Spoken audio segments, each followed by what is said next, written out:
좀 넘어가서 또 얘기를 나눠보겠습니다. 어제 김상조 공정위원장의 후보자의 청문회가 있었는데요. 야당 의원들이 총공세를 펼쳤지만 또 일각에서는 뭐 결정적인 한 방은 또 없었다 뭐 이런 이야기들도 있습니다. 네. 이야기를 나눌 텐데 관련된 영상 보시고 다시 돌아오겠습니다.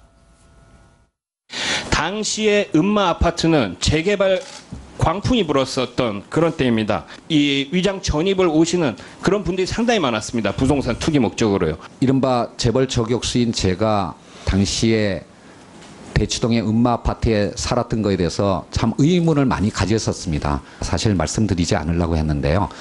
제가 영국에 안식년을 가져온 다음에 제 처가 길거리에서 쓰러졌습니다. 병원에서 진단을 받으니까 대장암 2기 말이라는 진단을 받았고요. 수술 받고 1년간의 항암 치료를 하더라도 5년 생존율이 반반이라는 의사의 진단을 받았습니다. 그때 그 수술을 하던 병원이 강남에 있는 모 대학병원이었습니다. 그 뒤로 제 처의 치료를 위해서 이사를 간 것이 중요한 이유였습니다. 그런 상황이기 때문에 신고 건수가 지난 3년만으로 기준으로 139건인데 비해서 누락 건수가 43건 있습니다. 누락률이 23%인데 사실 제가 1년에 아마 뭐 수십 건의 외부 강연이나 토론을 할 텐데 소득 누락이나 탈세의 의도를 가지고 한 것이 아니다라는 것을 좀 양해를 부탁을 드리고 68시간으로만 근로시간이 단축되어도 굉장히 행복할 것 같은데요. 제가는 정말 최근에 와서는 돈 쓸 틈이 없어서 돈을 못 썼다라고 할 수가 있습니다. 원래 900점 이상이 돼야 되는데 900점인데 합격을 시켰습니다. 이것은 첫 번째 명백한 잘못입니다. 제 처가 지금 근무했던 그 학교에 취업하기 이전에 경기도 교육청이 실시한 시험에 합격해서 초등학교에서 역시 같은 업무를 수행한 바가 있었던 걸로 알고 있습니다. 네, 뭐 이번 인사청문회에서 가장 핫 이슈 중에 하나죠. 위장전입 문제. 네. 이 문제에 대해서 이 김상조 후보자는 처의 수술 문제를 거론을 했습니다. 네. 교수님, 이 부분 어떻게 잘 해명이 됐다고 보십니까? 이게 뭐 해명이 된 수준을 넘어서서 개인사의 아픔이 있구나. 예를 들면은 배우자가 아파서 지금 이 얘기에 좀 가슴이 울리는 거거든요. 5년 이내 생존율이 반반이었다 당시에. 그럼 5년 이상을 살 수 있을 가능성이 50대 50이었다. 수술하고 병원 치료하고. 그래서 이제 강남에 있는 특정 대학병원을 다니기 위해서 부득이 이제 가족들은 모든 생계를 다 뭐 정리하고 이제 이사 가서 수발을 드는 상황 아닙니까? 그럼 저런 대목이 사실이라면, 저게 거짓이라면 저건 굉장한 이제 기만이 되겠지만 네. 저게 사실이라면 저기에는 누구도 납득해주지 않을 또 상황이 없잖아요. 그래서 그런 대목에서는 그럼 위장전입이 아니었던 것이구나. 하고 위장전입이 두 건이에요. 97년, 2004년. 2004년은 예일대로 가족이 다 떠났을 때예요. 근데 97년 얘기를 하고 있는 건데 그러면 상당히 좀 이거는 뭐 대부분은 해명이 됐다고 봐야 할 것 같습니다. 이제 음마 아파트 같은 경우에는 이제 그 병원을 가기 위해서였다라고 해명을 하고 있는데요. 네. 실제 그 음마 아파트와 병원 간의 그 거리를 보니까 한 2.1km 정도 돼가지고 차로 한 3분 빠르면 이제 3분, 그렇죠. 뭐 신호가 걸린다 한 5분 정도 걸린대요. 그러니까 아마도 그런 어떤 거리상의 이점을 좀 살리기 위해서 움직였던 것을 이사를 했던 것으로 생각이 되고요. 그리고 또 기본적으로 위장전입이라고 하는 것은 실제 거주를 하지 않고 허위로 주소지만 신고를 하는 경우에 위장전입이 성립이 되는데 지금 이제 김상조 후보자 같은 경우에는 음마 아파트에 실제 살았기 때문에 거죠. 이건 위장전입 자체가 안 된다고 봐야 될 것 같습니다. 네, 그래요. 대부분 이 김상조 후보의 지금 위장전입은 그래도 아주 그 악질적인 위장전입은 아니었다. 이런 평가들을 많이 하시는 것 같은데 부동산 문제 같이 나올 때 이 다운 계약서 문제가 또 같이 나오고 있습니다. 이게 과거에는 그 2006년 이전인가요? 그 시점이 지금 정확한 시점이 지금 기억이 안 나는데 그 전에는 그렇게 관행적으로 많이들 했던 거였었습니까? 예, 이제 저희 뭐 기준시가라고도 하고요. 그 기준시가 이제 그걸 많이 쓰고 실거래가를 쓰지 않았다는 건데 뭐 부동산 그 그 중개인들도 그 부분을 세금을 절약하기 위해서 일정 부분 이렇게 해도 다 그 당시에는 세무서에서 받아줬기 때문에 그런 신고를요. 그렇게 하자고 하는 건데 실질적으로 사실 김상조 후보자가 몰랐다고 하는 건 조금 의구심은 있어요. 왜냐하면 보통 그럴 때 부동산 중개인이라든가 법무사들이 책임을 안 지려고요. 왜냐하면 그게 합법적이진 않았어요. 옛날에도. 그렇기 때문에 당사자한테 물어보는 거죠. 이렇게 해도 되겠습니까? 세금 절약되고 큰 문제 안 생깁니다라고 물어봤을 텐데 근데 이제 뭐 기억이 안 날 수도 있고 이런 상황은 있겠지만 그래서 아마 처음엔 계속 관행이어서 문제가 안 된다고 하다가 이제 그 계속 질문이 이어지니까 김상조 후보자가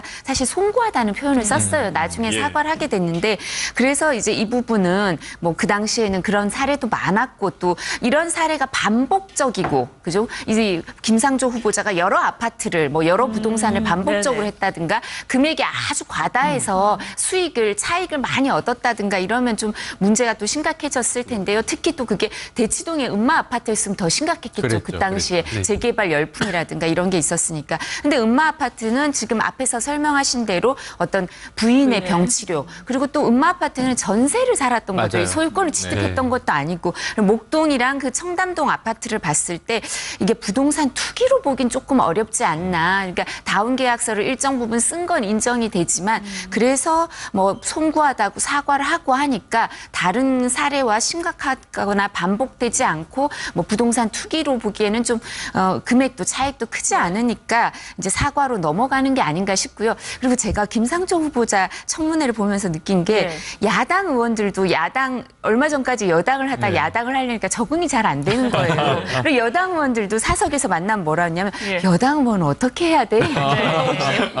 왜냐면 계속 공격하다 이제 쉴드를 쳐줘야 되거든요. 10년 만에 사실 여당이 됐기 때문에. 그래서 야당 의원들도 보면 이렇게 그렇게 아주 예봉이 이렇게 정말 어목하게 그렇게 공격을 하는 것 같지 않은 면이 있고요. 그리고 또 하나 이유가 재벌 저격수로 유명하시잖아요. 그렇기 때문에 뭐 재산이 과다한 것도 아니고 아주 심각한 것도 아니까 이렇게 김상조 후보자를 너무 공격하면 내가 재벌 편을 든다는 얘기를 들을까 특히 보수 정당이니까. 이미지상에서. 그러니까 조금 더 공격이 무뎌지는 게 아닌가 싶기도 합니다. 그래서인가요? 굉장히 생각보다 의혹의 가지수는 많았잖아요. 그런데 그거예요. 뭐 해명은 잘 된 것 같다고 선방했다 이런 평가들이 좀 있습니다. 그러니까 18가지 의혹이에요. 굉장히 많죠. 그중에서 주로 야당이 공세를 폈던 건 뭐냐면 아까 말씀하신 대로 결정적인 한 방은 없는데 자, 이 대통령이 후보 시절 얘기했던 5가지 원천 배제하겠다고 하는 비리에 4가지나 걸렸다.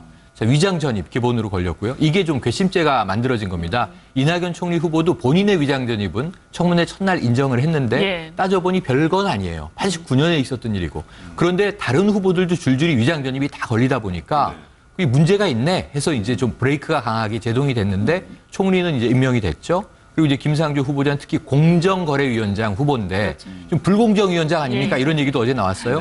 그런데 하나하나 해명이 되는 걸 보니까 가지수는 많았는데 별로 잡을 게 없는 거예요. 그런데 이제 5대 비리에 4가지나 걸리는 인물을 어떻게 임명합니까?인데 어제 제가 좀 인상 깊게 봤던 건 뭐냐면 청문준비위를 하면은 이제 정부 기관이 해당 기관이 다 백업을 해줍니다. 그러면서 직원들이 뒤에서 또 이런 답변하십시오라고 쪽지 주는 경우도 우리가 많이 보고 요새는 또 카톡 문자로 보내고 그러는데 어제 제가 보기에는 김상조 후보 본인이 거의 모든 문제를 다 해결해냈어요. 또 하나는 야당이 이런 이제 질타를 했었어요. 자료 왜 제대로 안 내느냐?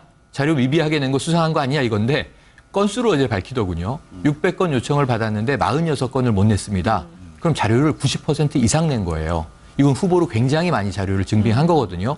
뭐 이 구할 수 없는 자료는 할 수 없고 빼고 거의 다 냈습니다를 또 스스로 이렇게 증명을 해내니까 이 부분에 있어서는 청문위원들은 여러 가지 공격을 했지만 결국은 골키퍼가 강했구나 하는 생각이 듭니다. 지금 저희 자막에도 나가지만 결정타가 없다. 그러니까 결정적인 한 방이 없었다라는 표현이 많이 나오는데 한 방이 없었던 겁니까? 아니면 좀 못했던 거라고 보십니까? 둘 다가 아닌가 싶어요. 제가 아까 말씀드렸던 것처럼 오히려 그 보수 정당이 야당이기 때문에 재벌 저격수란 별명이 붙은 그 김상조 후보에 대해서 그리고 재벌 개혁을 하겠다고 지금 뭐 재벌 해체라는 거는 있을 수 없지만 재벌 개혁을 일정 부분 5대 기업 중심으로 해보겠다 이렇게 얘기를 하니까 좀 좀 주춤해지는 게 있죠. 이게 국회의원들이 주춤해지는 것도 있고 예. 또 뿐만 아니라 결정적인 것도 없지 않았나 싶은 게요. 이제 부동산 투기나 이런 게 제일 문제가 됐을 텐데 그런 걸 봤을 때 재산 증식의 문제 이런 게 청담동 아파트가 제일 문제가 됐겠죠, 보면. 근데 청담동 아파트도 김상조 후보자가 얘기한 것처럼 실제로 기자들이 이제 보수 언론에서 취재를 해보니까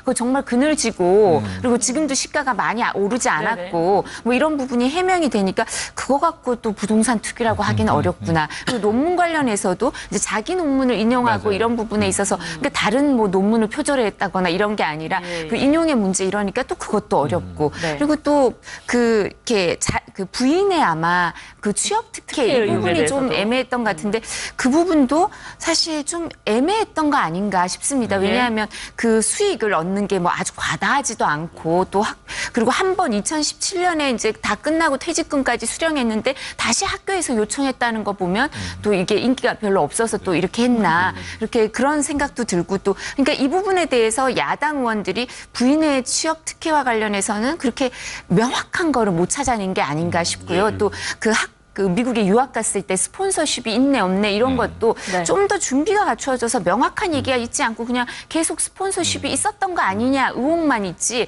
사실 학비를 우리 석자 교수처럼 그런 게 아닌 것 같은데 그 부분에 대해서 명확하게 또 자료를 갖고 공격한 건 아니었던 것 같아서 김상조 후보자가 차분한 성격이신 것 네. 같아요. 그러니까 해명을 잘 하는 걸로 비춰져서 예. 그렇게 큰 문제가 없어 보인다. 그러니까 여러 가지 의혹은 있었지만 결정적으로 공직 수행을 할 정도로 청렴도나 어떤 문제가 있다고 보기는 좀 예. 어렵지 않았나 싶습니다. 이 취업 특혜 같은 경우는 뭐 대선 기간 동안에도 또 안철수 후보 같은 경우도 취업 특혜 의혹에 많이 시달렸었잖아요. 그랬죠. 공격을 그랬죠. 받았었고요. 네. 지금 김상조 후보자에게 그 제기되는 취업 특혜 의혹은 처가 그러니까 점수가 미달됐었다. 토익 네, 점수가. 네. 그것도 어떻게 1점. 공교롭게도 딱 1점이었었어요. 네, 네, 네. 사실 1점이란 숫자는 다들 토익 시험 쳐봐서 아시겠지만 한 문제도 되지 않는 사실 네. 점수잖아요. 저 때는 토플을 쳐서 토익을 안 쳐봤습니다. 죄송합니다. 그때는 더 어려운 시험을 치셨었군요. 네. 그 토익이 더 종합적이 된 거죠. 예. 그래 뭐 지금은 공인 점수는 다 인정되니까. 예. 그런데 901점이 기준인데 900점을 받았다. 단 1점이라도 기준은 기준이에요. 예, 왜냐면 맞습니다. 우리가 해마다 수능하고 생각해 보세요. 1점 때문에 떨어지는 학생이 그럼요. 전국에 얼마나 예, 많은가. 예. 그래서 기준으로 보면은 1점 미달이어도 미달은 미달이에요. 공격이 맞는데 문제는 뭐냐면 경쟁이 있었으면 이거는 완전히 위법한 일이 되는 겁니다. 예. 근데 단독 응모예요. 그러니까 이제 지금 선생님은 뽑아야겠고 학교가 기준은 정해져 있는데 문제는 1점 모자라는데 다른 후보가 없기 때문에 예. 이 사람이 됐다. 이거 우리가 이제 입시로 치면은 과거에 그 미달 학과거든요. 그래서 TO는 있고 학생은 뽑아야 되는데 기준 점수가 미달이다 그러면 학교가 알아서 그럼 차점자라도 우리 채우겠다 학생을 해서 뽑는 경우는 학교의 결정인 겁니다. 그래서 이게 다른 선생님 후보를 밀어내고 취업이 된 거면 큰일 날 뻔했어요. 그런데 확인을 해보니 미달이었고 네. 응모한 사람이 한 명인데 1점이 모자랐다. 근데 이분이 과거에 학교 선생님을 쭉 하던 분이다. 그럼 무슨 문제가 있겠는가 하고 임용을 했다는 거예요. 그럼 여기서부터는 후보의 문제가 아니라 학교의 재량권이 되는 겁니다.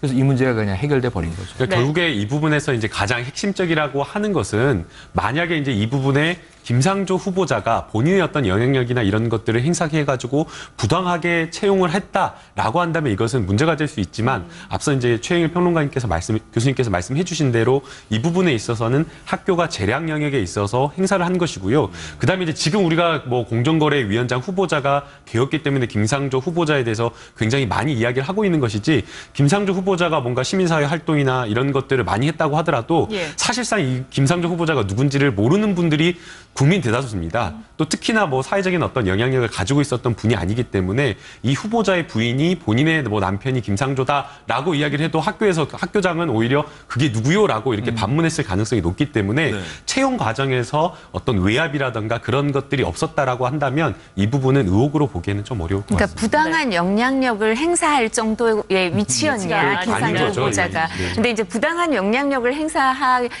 정도의 힘이 있다고 보여지지 않았다 그 당시는. 네. 예. 그래서 아마 이 부분은 입증하기가 어려운 것 같습니다. 네, 또 어제 조금 전에 잠깐 얘기가 나왔지만요. 스폰서십 관련해서 발언이 나오니까 또 이게 또 문자 폭탄으로 이어져서 의원들의 항의가 좀 있었습니다. 의원들의 이야기를 먼저 들어보시고 이야기를 나눠보죠. 미국 기업 CEO의 추천, 어떻게 보면 이 양반이 스폰서 아닙니까? 제가 이 스폰서의 추천을 통해서 후보자께서 이 프로그램을 다녀왔다 이렇게 이제 오전에 질의를 하니까 지금 제가 문자폭탄을 받았어요. 뭐 욕설과 비하, 협박까지 이루어지는 것은 명백하게 또 형사 범죄니까요. 제가 보기엔 그 이유를 생각해야 돼요. 왜 나한테 이 시기에 이렇게 한꺼번에 문자가 몰려올까? 네, 손혜원 의원이 또 SNS에 뭐 사람이 댓글로 죽지는 않는다 뭐 이런 얘기를 하긴 했습니다만 어떻게 보셨습니까? 근데 이제 그 표현은 조금 예. 취지는 알겠는데 네네. 표현은 적절하지 않으신 것 같아요. 이게 사람이 꼭 죽는 것만 범죄가 아니니까요. 그러니까 예. 그건 좀 적절하지 않으신 것 같고 예. 그리고 사실 국회의원들은 감내해야 되는 게 많죠. 이제 저희가 어떤 표현을 쓰냐면 유리 상자 안에서 산다 이런 얘기를 다 쓰거든요. 보이는. 요즘은 권력보다도 그렇게 의무가 많고 네. 또 그러니까 이런 부분에 있어서 국민들이 의사 표현을 하면 받아들여야 되죠. 유권자의 표현을. 네. 그리고 본인들도 선거 운동할 때는 문자 폭탄을 날리시기도 하거든요. 그렇기 때문에 감내해야 되는 부분이긴 하겠지만 네. 그 정도가 지나친 경우에 어떤 그 아까 말씀하신 것처럼 욕설이나 아니면 협박까지 가족들을 이렇게 뭐 어떻게 하겠다 네네네. 이런 게 오기도 해서 예. 저도 아는 어떤 의원님도 이렇게 뭐 이렇게 형사 고소를 한다 이런 얘기를 하시던데요.